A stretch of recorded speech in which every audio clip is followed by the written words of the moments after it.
Hello everyone. Going out on my post-chemo hike today. Just got out of 5 hours. Always like to get outside and walk a bit and thought I'd bring you guys along with me. Plus it's so pretty. Man, look at this. This is just right around the corner from my house here in Arboretum area in Austin. So a few questions. I've gotten so many questions from you all. Great questions. And I want to answer at least a few of them in a short video here. One is what is it like living with cancer? I mean, what does it feel like? What does your brain do? And that includes, you know, the treatments and scans and the interruptions to your work schedule, your activity schedule, you know, because very often it can limit your life and your ability to do stuff you love to do or need to do. And I'll say this, because my chemo cycles are every 2 weeks, and they vary with other kinds of cancer. Mine are every 2 weeks, and I will wear this fanny pack, and you'll see my little chemo pump. That little bag right there, it looks like a lemon. That is pumping chemo up into my port, which you can then see runs directly into my jugular vein there. So that's how it gets there. And I wear this 24/7 for about 2 days. So today's Tuesday, and I get it removed Thursday around lunchtime. So, but the Tuesday of the beginning of that chemo cycle, I'm in the hospital transfusion lab for 5 hours, getting stuff pumped into me constantly. And it's a mix of things. It's some anti-nausea, anti-vomiting, short-term and long-term acting. There's some steroids. There's some other things. I've gone down the list. It's probably 5 different bags of stuff. And honestly, today, I slept through probably 2-3 hours of that, which is kind of nice. You gotta bring a book with me. It's usually pretty quiet. So that part is, you're just sleepy. That part of having cancer, during the chemo, you're sleepy. Now, once I'm on this pack and its pump, they changed my med formula 3 rounds ago. So they added a new med to what we've already been giving me, which is Folfox plus some new med. The new med has seemed, I'll turn around here. The new med has seemed to make me kind of a little more spacey for the 2 or 3 days I'm on it, but that starts to fade pretty quick. The side effects from the chemo itself getting slightly more noticeable, and it's mostly fingertips zinging. Really hate holding anything cold, like getting anything out of the fridge. I literally will put gloves on to get something out of the fridge. Drinking even room temperature water feels nasty. It's like thick and tasteless, or it's not just tasteless, it tastes bad, and it feels like you're drinking chunky stuff even though it's just water. It's weird. And I started these last 2 rounds, I started getting nosebleeds, like pretty definite nosebleeds. So like, for example, sorry about all this bouncing here. But if I get up and I need to blow my nose, it's just bright red blood. And throughout the first half of my morning, and then it calms down a little bit, but starts again the next morning. So there's that. Then after the first week, so got my chemo today, Tuesday. By next Tuesday, 1 week from now, I'm typically feeling pretty normal. Energy levels are good, and activity is good. I'm not carrying this pump thing around. I mean, kind of everything's better, and to the point where, honestly, I feel I kind of just start forgetting that I have cancer, if that makes sense. I mean, it's all your day, and I'm busy, you know, so I'm working full-time, seeing patients every day. In fact, set a new record, saw 19 new patients on Monday. New record for us all time, which is fantastic, which is what I want to be doing.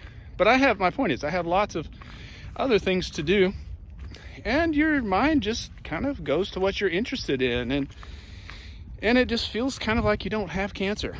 Yes, there are some things I can't do or I would not attempt. Like, I love beach volleyball, but because of this thing, sticking in my jugular.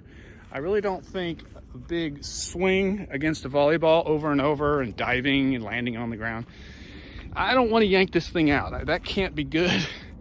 And my oncologist told me that they can move around in there. So I'm not doing anything hardcore there. I am doing some light gym workouts. So I do bench press, overhead press, pull-ups, back squats, seated cable rows. That's most of it.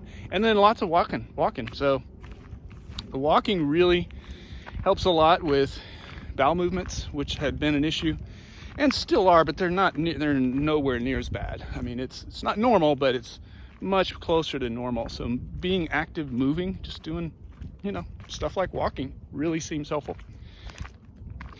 And every once in a while, as far as where your brain goes with cancer, every once in a while, like I had a patient yesterday, 91-year-old man, and he was walking around with a walker, and he said his big goal is to not need the walker. And I mean, he's 91. He's all, bent over, and he's clearly had a hell of a run already, but he's not given up. I just love that every time I see it.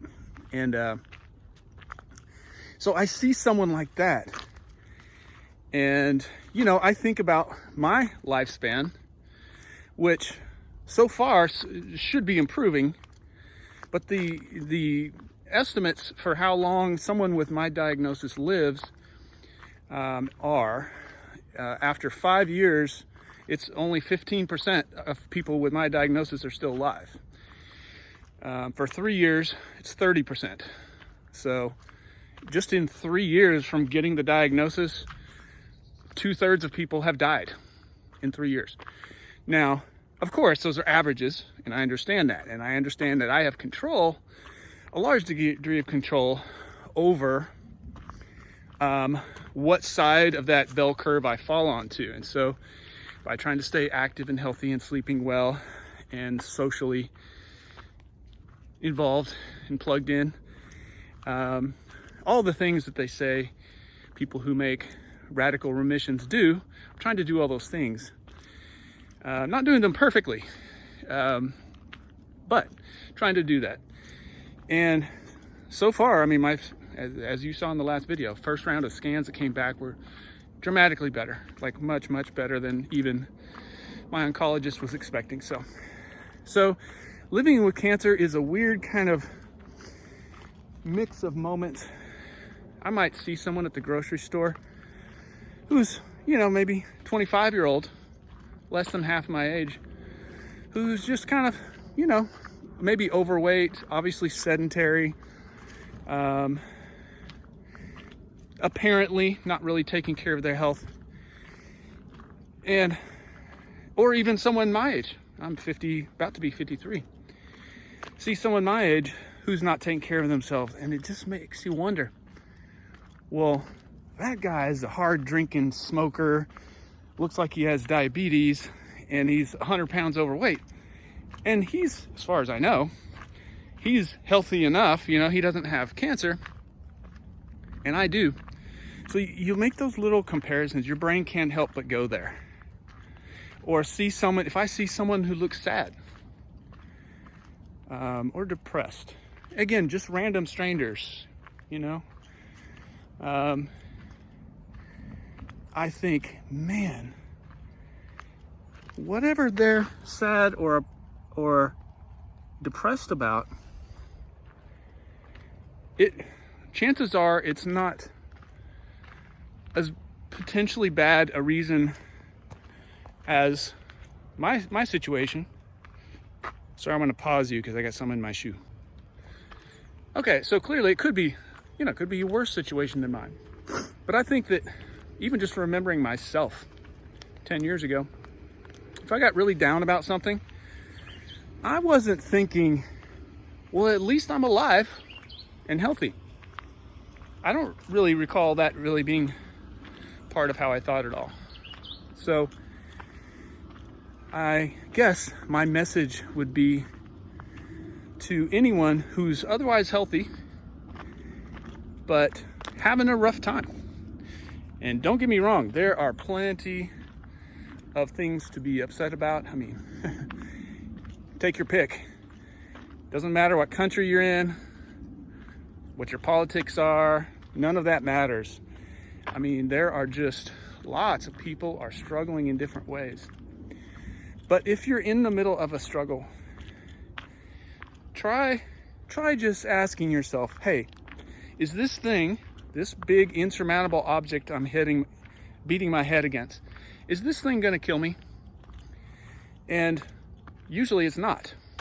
So you can at least categorize it as a slightly less important topic overall, important to you and your life. And it also means it's fixable. It's not fun. You're not glad that you had that problem, that you had to go through it, but going through problems makes you stronger.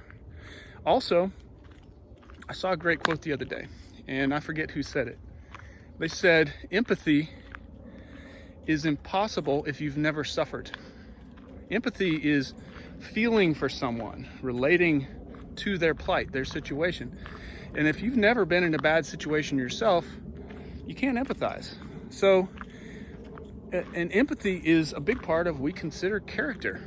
It's not being hard and thoughtless and insensitive and narcissistic, you know? So empathy means relating to our fellow person for the plight they're in. And it doesn't mean we have to drop everything and dedicate our lives to fixing their thing.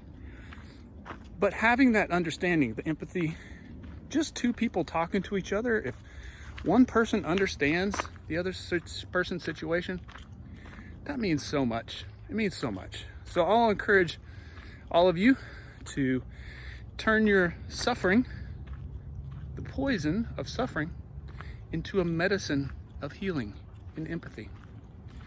And I love the thinking of it like that. Suffering is poison. I mean, it's caustic. It eats at us, right? All the different kinds, physical or mental, emotional. But what if, and we can't prevent suffering, but what if we could turn that poisonous suffering into a medicine in the form of empathy for those around us that actually helped heal them? So it's a great thought. Oh, also I want to tell you a really bad cancer joke. So I'm telling it because I laughed and I have cancer. So I'm not meaning it to offend anyone for sure, but it's just fun. I mean, you gotta admit it's funny. So if anyone thinks I'll be offended, you can turn off now. This will be my last thing. I'm not meaning it to offend at all. I just think if you can't laugh at your situation, you're doing it wrong. You're too serious. So here it is. A guy goes into his doctor and he's not feeling good. And his doc does some scans and checks him out. Comes back holding up some films and he says, this doesn't look good. This doesn't look good. And the poor guy, he says, what is it, doc? How long do I have? How bad is it? And the doc says, 5. And he says, 5 months? 5 weeks? Or 5 minutes? He looks at the doc and the doc goes, 4. So obviously he was counting him down right there on the spot, so which makes it funny. And because it would never happen. It would never happen like that. But anyway, I hope you found that as funny as I did. And again, no intention to offend anyone with this. If we can't laugh at ourselves, we're doing life wrong. I love you all very much. I'll post future updates, and I'll be working on trying to respond to some of your comments as well. I appreciate you so much. Bye-bye.